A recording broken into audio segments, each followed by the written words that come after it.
I liked his big brother, he liked my big sister, but after David and Catherine died in a plane crash, the task of a family alliance fell upon us to sworn enemies. On the wedding day, I smashed Robert's head open, and he choked me, cursing me to never find happiness. For 3 years of marriage, Robert and I were like enemies, tearing at each other incessantly. But when I was truly dying, he wanted to play a bond that death couldn't break with me. When I found Robert, he was leaning against a girl in a white dress, her makeup light, like a delicate flower. Ignoring the diagnosis report in my bag, I replete my bright red lipstick. Robert was having fun, not even bothering to lift his eyelids. My appearance caused no ripple. The people in the private room were long used to such scenes. I walked straight over, yanked the girl beside him up, and raised my hand to slap her face. The girl turned pale with fright, gasping with tears in her eyes. Robert tried Eleanor tried touching her. Robert reached out, clamped onto my raised left hand, stood up, and looked at me through gritted teeth. I raised my free right hand, swung the slap around, and landed it on his face. It was loud. I lifted my chin well, satisfied. The next second, his hands were around my neck. I looked at his furious expression, curling my lips sarcastically. Your eyesight must be getting worse. Where does this woman look like Catherine? The pressure on my neck instantly increased. Oxygen dwindled, and I struggled to breathe. He squinted at me likewise. That student she sponsored of yours isn't half as good as David. The people in the private room had all left. The girl who had been screaming nearby was also dragged away. They were long used to it. Robert and I had been married for 3 years, and scenes like this had played out in front of them countless times. Robert repeatedly went around parading his affairs openly, and I would always make a show of causing a scene. Even when we made a total mess, they wouldn't intervene. After all, no single incident could compare to the one Robert and I caused at our wedding. It should have been a sweet wedding filled with wedding vows. Instead, Robert publicly blaming me with a microphone for the deaths of Catherine and David. I was fierce and never backed down, so I turned and grabbed a nearby vase, smashing it on his head. Blood streamed down his forehead. He raised a hand to wipe away the blood, then reached for my throat. It's because of your hateful personality that they died. Eleanor, you deserve to die. Bride and groom fighting, blood on the wedding dress. We both wished each other in hell. But the wedding went on. With my neck red from his grip and his forehead bleeding, we completed a strange, unblessed wedding. From then on, we tormented each other tirelessly for 3 years. But now I didn't want to play anymore, because I didn't want to remain tied to the Miller name and family, even after death. The next day, I took the divorce papers to Miller Corp. Robert frowned at the document, and his assistant gave me a few extra glances. In their eyes, my husband and I were to mad people constantly tormenting each other, yet never mentioning divorce. Later, they speculated that I clung to Robert and let go, probably because being with him meant I never lacked for money. As for why Robert didn't bring up divorce, it was to deal with family pressure. The only benefit of being married to Robert was indeed never lacked for money, so on the divorce agreement, I made sure I wasn't at a disadvantage and demanded splitting assets equally. Robert tore it up in front of me. Want to take my money and run off together with your student you sponsored? I tossed my hair after the divorce. It's my money. I can sleep with any student I sponsor, male or female. I can even call them all at once, and you won't be able to do anything about it. He sneered, dream on. This is how we'll be for the rest of our lives, endless war. I had heard similar words countless times, but every single time I was still hurt. Who would have thought that the person who was there for me during the darkest, most helpless, and most sorrowful time of my life would be the one to personally drag me into the abyss on the day I was finally finding happiness? His appearance wasn't salvation, it was to tell me I hadn't reached hell yet, then kick me down. The current Robert wasn't the Robert of before, nor was he my Robert. I lowered my gaze, clenched my fists tightly, and struggled to control my emotions. When I looked up, my face was serene. Then if I die, would it be over? After leaving Miller Corp, I went to the cemetery. I stayed from dawn until dusk, then drove back to my parents' house for dinner. My parents were there, but no one spoke. The atmosphere at the dinner table was tense. I broke the silence. I went to the cemetery to see Catherine and David today. The atmosphere at the table froze further. My mom put down her chopsticks and left the table. And my dad silently continued eating, unmoved by my words. He finished faster than I did and was the first to leave. I called out to him, Dad, I might be leaving for a long time starting tomorrow. Mr. Carter stopped. You always have your own ideas. Who could control you? Finally, only I was left at the dining table eating the cold meal. Tears dripped onto the tabletop. That night, I didn't go back to the marital home. Instead, I returned to the small apartment she owned before marriage. Before sleeping, I bought a plane ticket to Serenity Lake, checked my balance, and transferred a considerable sum of money to the account of the young student I was helping through college. The next morning, I found him standing formally downstairs from my place, Ms. Carter. You already transferred money to me this month. I had corrected him before, telling him he didn't need to call me Ms. Carter, that it sounded old-fashioned. but he never changed, so I didn't press it. I sipped my coffee. I transferred all the future money to you at once. Is it enough? Well, I still can. If it's not enough, I'll transfer more. But he was honest, I graduate next year. I don't need this much money. I'll send the extra back to you. I stuffed the last pastry into my mouth. I won't need it either. Miss Carter, did something happen? I blinked. Are you on break? I'll take you traveling. There was one more plane ticket to Serenity Lake. Photos of me touring Serenity Lake with the young student she was helping through college filled all my social media. It was quite fun, but a body with cancer cells couldn't hold up. At that moment, I was throwing up terribly in the hotel bathroom. My stomach and abdomen were cramping in waves, and I curled up beside the toilet. My phone rang again and again. It was Robert, but I didn't even have the strength to reach out and hang up, only letting the phone ring until it stopped with a beep. The cramping in my stomach continued.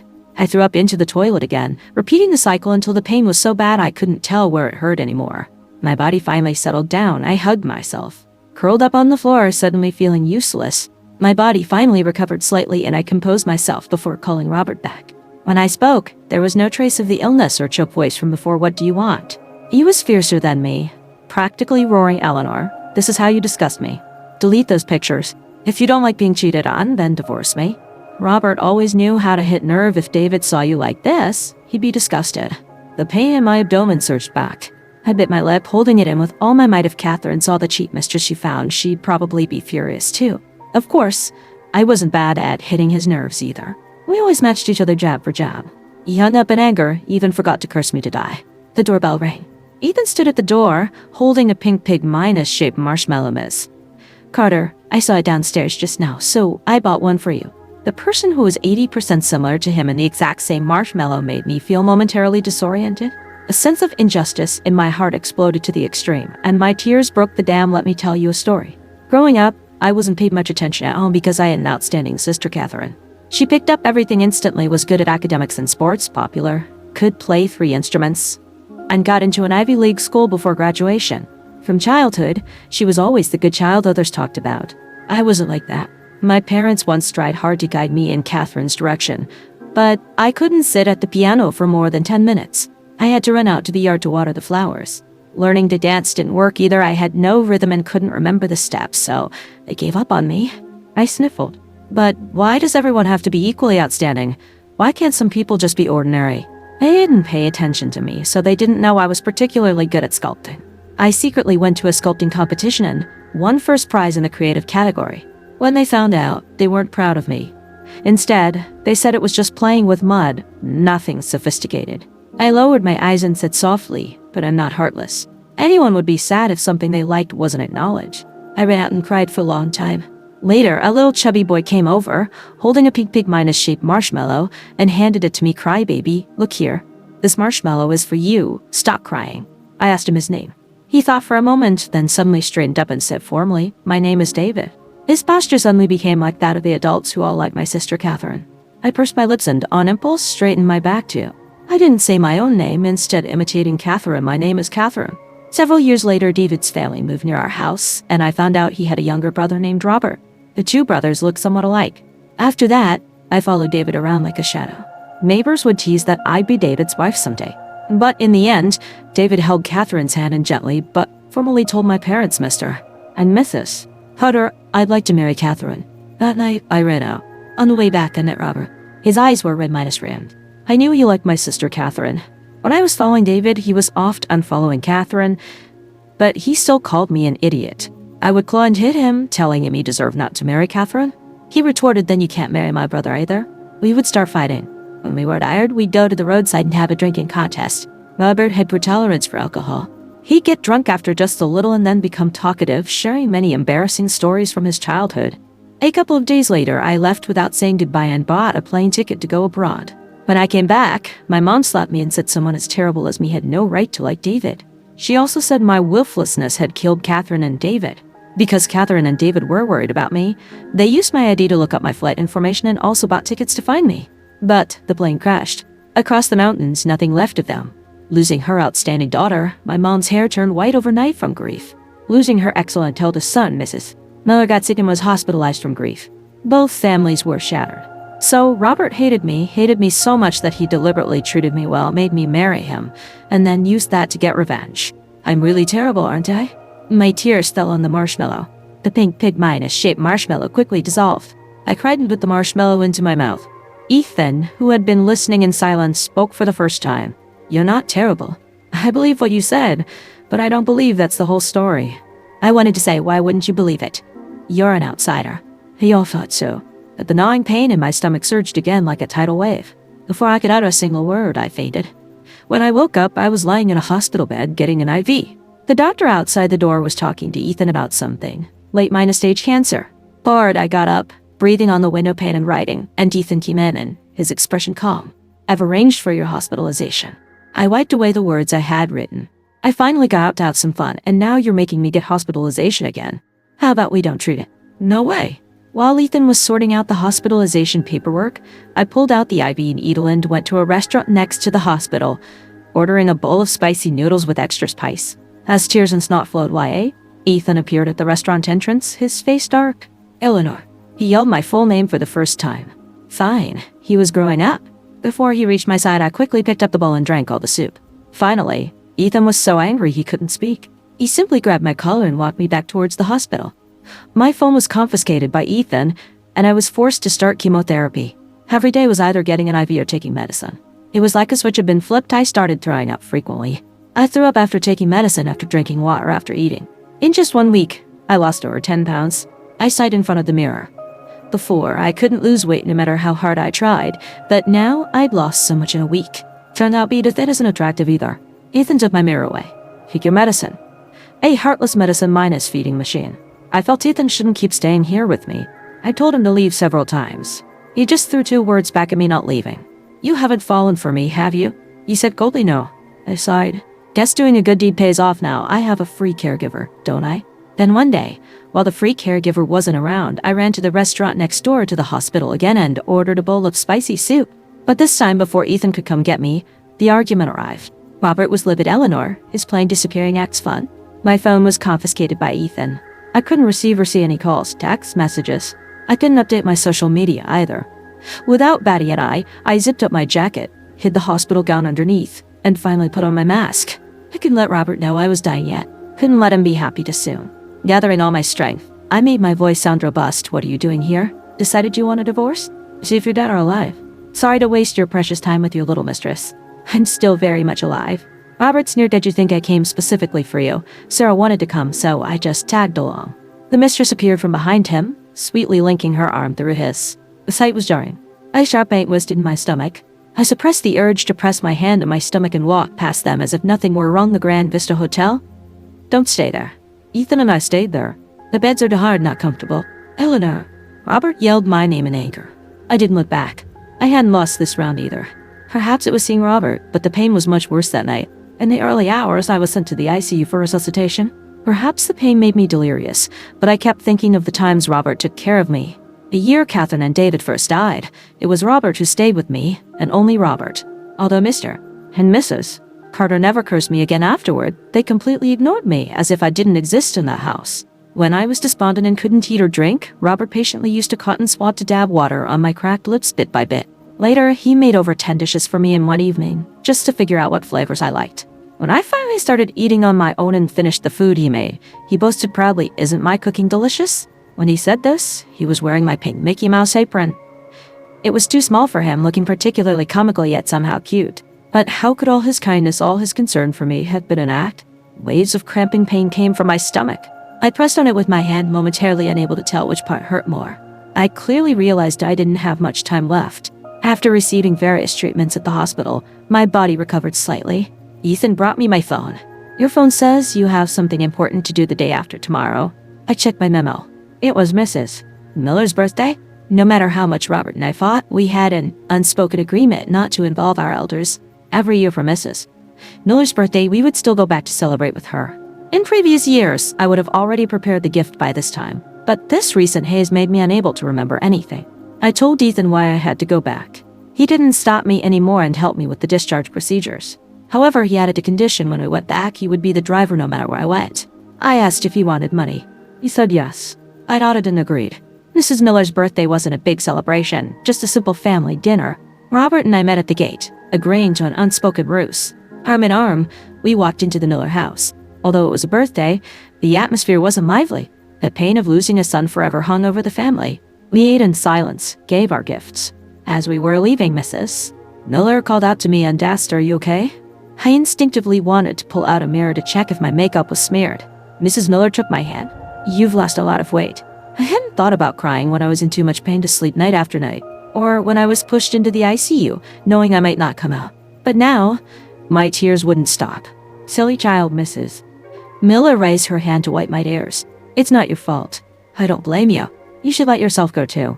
My tears still hadn't stopped, but I nodded okay.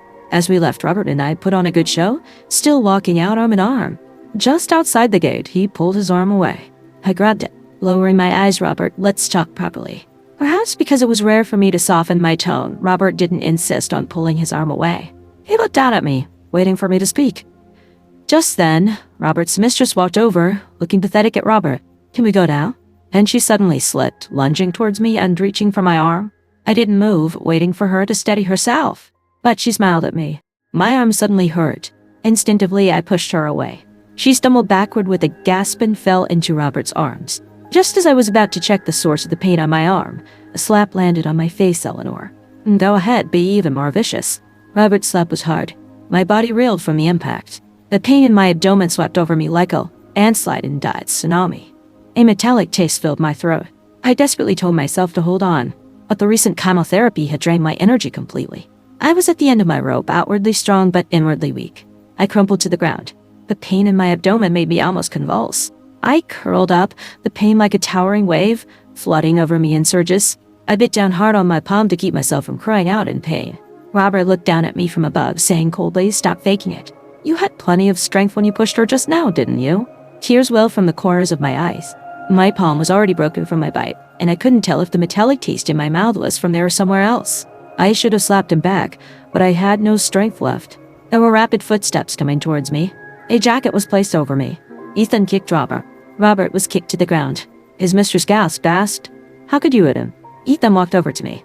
Knowing how pathetic I looked, I used the last bit of my strength to pull the jacket up and cover my head, take me back. Okay. The jacket hid my pathetic state completely. Ethan picked me up in his arms. Robert shouted behind me, "Eleanor, you said you had something to talk about with me." I closed my eyes tightly. "No, there's nothing left to talk about with you." Ethan placed me in the passenger seat. He pulled off the clothes covering my head. Tears streaked my face, but I still clenched my teeth tight myself from making a sound. Ethan held my chin, telling me to cry if I needed to. "It hurts so much, it hurts." "Ethan." I clutched his lapel and cried out in anguish, "I have no one left. I have nothing left." I spoke as I cried, my mind numb from the shock. I think I said a lot of things, many illogical things. Ethan listened intently the whole time, not saying a word. Only when I calmed down did he start the car. But the car turned in a different direction. It wasn't the way back. I asked where we were going. The car found its target and sped straight towards Robert and his mistress. He pressed the gas pedal, his face emotional as they'll pay for this. The car didn't actually crash. I fell unconscious in the car. Ethan immediately took me to the hospital. I entered the ICU again, snatched back from the hands of death by the doctors. When I woke up, Ethan was sitting quietly by the hospital bed, peeling an apple. I asked him how much time I'd left. The continuous apple peel, which should have been one whole strip, suddenly broke. Ethan continued peeling as if nothing had happened 3 months. I nodded. 3 months is enough. Enough to finalize the divorce. This time, Ethan didn't force me into hospitalization again. However, his condition was still that he would be the driver. I also had a condition: he had to accept payment. We struck a deal. I started doing my own things. Through some channels, I found the mistress's contact information, got time for a meal. But Robert doesn't want me associating with you privately. Just don't tell him then. Restaurant. The mistress still came. As soon as she sat down, she started asking about my well-minus being Eleanor. "How are you? Last time Robert hit you, I saw you fall to the ground and look quite uncomfortable." I looked at her. "Aren't you the one who knows best how I got hit?" That day, she had a small, sharp point in her sleeve. From the moment she lunged towards me, she had already planned it. To hurt me and make me push her away. Tears swelled in her eyes, and she shook her head in denial. "I didn't. You misunderstood." I raised my hand and slapped her face. "Don't play these games with me." Covering her face, she shook her head, tears in her eyes, looking at me. "Eleanor, I didn't. I really didn't."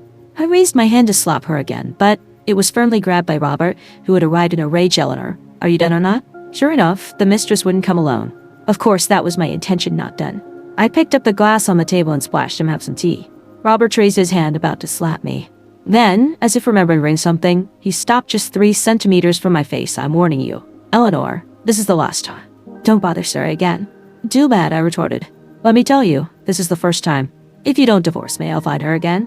A second time, a third time, countless times," I replied. Robert gnashed his teeth and glared at me. "If you like her so much, why don't you divorce me and marry her? Or is it that you actually like me? What nonsense are you talking?" I continued, "But you also hate me for causing the deaths of David and Catherine. You feel you shouldn't like me, you're conflicted, so you found this mistress next to you. Compared to looking like my sister, she actually liked me. The mole under her eye is in the exact same spot as mine, but my sister doesn't have one. You know she throws tantrums, and you deliberately indulge her because it's more like me. Eleanor, shut up. You don't want to admit you've fallen for the culprit who caused your brother's death? So you found someone similar, transferring that affection onto her while holding on to me to torment and get revenge. Robert, you're just a coward. You're the one who doesn't deserve happiness in this life. Coward, you don't deserve anything." Robert's eyes were wide with rage. He panted heavily like an enraged beast. "Absurd. You think I don't dare divorce you?" Swallowing the metallic taste in my throat, I gripped the table edge tightly, supporting myself, not letting myself. "Oh yes, you don't dare. He took his mistress's hand. Tomorrow I'll have my assistant bring you the divorce papers. You'll see how absurd what you just said was." Their retreating figures blurred. I could no longer suppress the metallic taste in my throat. I coughed violently. My palm was bright red. I looked out the window. It looked like it was going to snow. Robert really did have his assistant deliver the divorce papers. The asset split was exactly the same as the one I had given him initially. We would split Robert's company assets equally, meaning I would get half of his fortune, a considerable amount of money. I split the money in half again, half for my parents and half for Ethan. This is for being my caregiver and diver. He didn't refuse. He took it. I sighed in relief now, the poorest. You can abandon me and run off. Ethan, however, said, "It's already snowing in CV Point. Want to go see?" The snow in CV Point fell on my shoulders and also whitened Ethan's hair. I scooped up a ball of snow and threw it at him. Except for the first successful sneak attack, I was never able to hit him again. So I squatted down, clutching my abdomen. Ethan, who had been dodging, immediately ran over, worried about me. I chuckled, and when he wasn't paying attention, I shoved a snowball down his neck. "You've been tricked." Later, I got tired of playing and lay on the snow, looking up at the sky. Snowflakes fell on my face, cool and refreshing. "Ethan," I called his name. "Actually, you don't resemble anyone." When I die, scatter my ashes in the sea. I want to stay in a tiny box." Let me tell you that story from last time again. This month, Ethan took me to many places, but the number of times I was rushed to the hospital increased. Sometimes I would even be unconscious for 2 or 3 days before waking up. A month later, I was gone and able to walk normally, needing a wheelchair to get around. My old clothes hung loosely on me. Luckily, it was winter, and bulky clothes covered the signs. I put on my hat mask, thick pants, long down jacket, which hid the mobility aids underneath. I stood outside the city hall, waiting for Robert. He arrived late, looking haggard. He was wearing the matching couple's jacket I had given him when we were together. I remembered it was the first snow that day, too. I was delayed by traffic and arrived an hour late for our meeting. Robert just stood there foolishly in the snow, covered in a thin layer of it. I scolded him for not finding shelter. He smiled foolishly at me. "I don't hide from things you like." Then he took the thin layer of snow from his head and placed it on mine. "Let's grow old together, Eleanor." Every time I remembered that scene before, I would feel a pang of sadness. Now, there was no ripple. "Let's go in," I said softly. Robert didn't move for a long time, his gaze fixed on me. "Eleanor, it's not too late to regret it now." I smiled with release. "Robert, you're truly pathetic." I held the divorce certificate in my hand. I looked at the sky, it was clear. Later, I started falling into endless comas. Getting out of bed or walking was difficult. I could no longer eat on my own, sustained only by nutrient solution. After many days in a coma, I woke up groggily and looked out the window. "Ethan, is it snowing?" He paused, then nodded. "Take me out to see." I sat in the wheelchair, tilting my head back to feel the cool snowflakes land on my face one by one. "It's snowing?" "Ethan, forget about me." The weather forecast said it would be clear today. Robert was in a conference room when he suddenly felt a huge wave of the knees. His heart felt like it had been fiercely squeezed by iron claws. "Mr. Miller?" Everyone in the conference room was looking at him. He clutched his chest, not understanding where the huge sense of panic came from. It was as if a hole had been hollowed out of his heart and it couldn't be filled. "Is it snowing outside?" He looked out the window. The people in the conference room followed his gaze, everyone looking puzzled. It was clearly a sunny day. Why would Mr. Miller suddenly ask if it was snowing? But no one dared to say no. Robert suddenly remembered how Eleanor looked when they got their divorce. He knew she didn't like staying home, always loved going out to try new things. Once, while rock climbing, she accidentally broke her arm. He was angry and heartbroken at the time, but just wouldn't admit he was worried. Then he gave her the silent treatment for a long, stubborn time. She was still so stubborn, refusing to back down even at the very end. If she wanted the divorce, fine, he wouldn't possibly go find her again. But his hand unconsciously dialed Eleanor's number. Robert thought she still had things at his place, an eyesore, so he had to call her to come get them. But from the receiver came, "Sorry, the number you dialed is switched off. Sorry, the number you dialed is switched off. Sorry, the number you dialed is switched off." Robert spent the entire afternoon dialing the number that wouldn't connect. His eyes red, he drove to Eleanor's parents' house. From a distance, he saw Mrs. Carter pacing at the door. Seeing Robert's scar, she immediately ran over. And she only saw Robert. She was greatly disappointed. She asked Robert, "Why are you here alone? Where's Eleanor?" Robert froze. He also thought he would find Eleanor here. The immense panic devoured him completely. Mrs. Carter's eyes were vacant last night. I dreamed she ran off to climb a mountain when she was little and was trapped there for a day and a night. When the rescue team found her, her heart had stopped. I called her today, but no one answered. Why is she so mischievous? Always causing worry since she was little. Why couldn't she be as easy to manage as Catherine? But no matter what, she's still my daughter. She's the only daughter I have left. Mrs. Carter clutched Robert's hand. "If you see her, tell her to come back. Tell her mom doesn't blame her anymore. Just tell her to come back safe and sound, okay?" Robert suddenly had a strong premonition. He wouldn't be able to pass on these words, but he didn't dare say it. Robert started searching for Eleanor like a madman. He kept dialing the number that was switched off, then started drinking endlessly. Wherever he went, he brought Sarah and posted photos of the two of them on all his social media. But no one came to bother him anymore. Tonight, he still went to a bar with Sarah to drink. Halfway through drinking, he seemed to hear someone call his name. He opened his eyes again and saw Eleanor standing in front of him. He was ecstatic. He went up and hugged her tightly. "Eleanor, I knew you were just messing with me. Is your leg better?" "Robert, you've had too much to drink." "It's Sarah." "Sarah." He woke up. The person in front of him was 70% similar to Eleanor. Even the position of the mole below her eye was the same. But she wasn't Eleanor. Where was Eleanor? Where did Eleanor go? He started dialing Eleanor's number again. "Sorry, the number you dialed is not in service." That night, Robert smashed the entire bar like a madman. He couldn't find Eleanor, so he started looking for Ethan. Finally, Ethan appeared before Robert as a rival company's competitor. Robert went up and grabbed his collar. "Where's Eleanor? Where did you hide Eleanor?" Ethan shook off his hand. "Eleanor is dead." "Eleanor is dead." "Eleanor is dead? Impossible, impossible." Robert pestered Ethan like a madman. "You must be lying to me." Ethan punched him to the ground. "What right do you have to question me?" Robert lunged back, tearing at him. "And what right do you have? You're just a STEM minus and for my brother. She didn't like you. She was obsessed with David. Even when she was with me, she liked David." Ethan laughed out loud. "Eleanor was right. You're just a coward. I don't believe you don't know. You just don't dare admit it. You don't deserve to have ever been liked by her." Robert's eyes were red. "You're talking nonsense." Ethan smiled. "Let me tell you the story Eleanor told me again.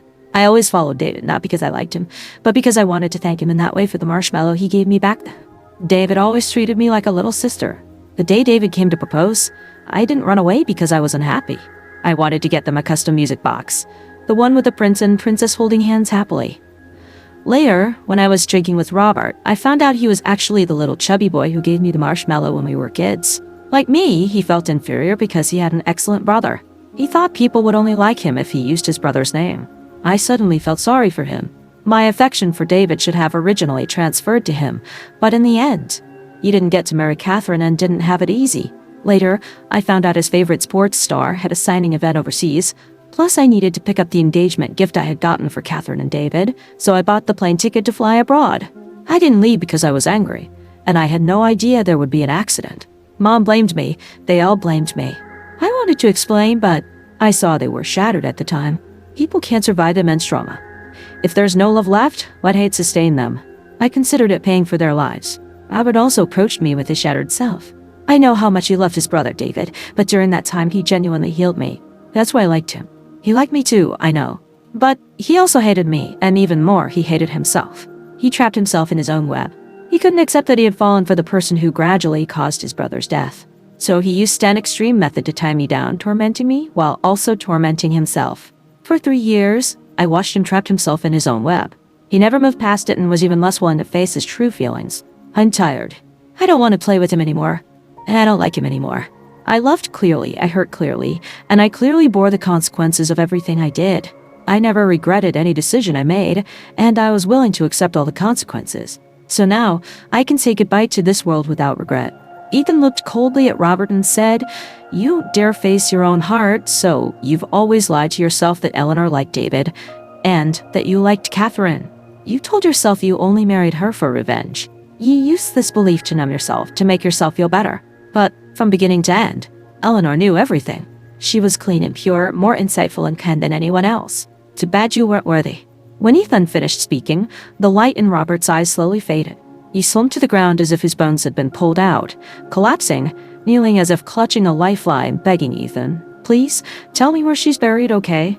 Ethan left with a cold face. She wanted to leave freely. Don't soil her, Beth. So Robert started neglecting everything, drinking heavily every day, leaving MillerCorp entirely to senior management. Meanwhile, Ethan established a rival company to Robert's with crushing force and using methods that hurt himself almost as much as they hurt his enemy. He swallowed up Robert's company in one fell swoop.